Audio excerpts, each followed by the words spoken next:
for all private sector. Today, approximately a dozen New York City firefighters are among countless other New York City employees that are facing termination for refusing to get vaccinated on the New York City vaccine mandate program.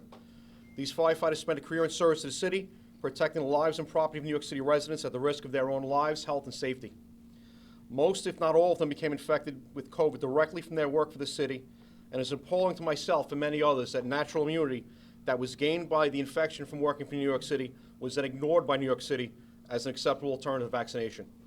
In New York City, there's more care and effort put into planning and the studies conducted on the placement of a bike lane on New York City street than on the effects and necessity of a vaccine mandate for its employees.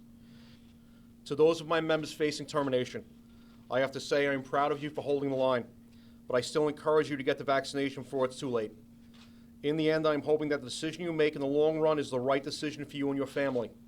And if you choose not to get vaccinated, please get your affairs in order with the department and resign on your own terms before New York City fires you. Well, we don't want to see any of our members get fired.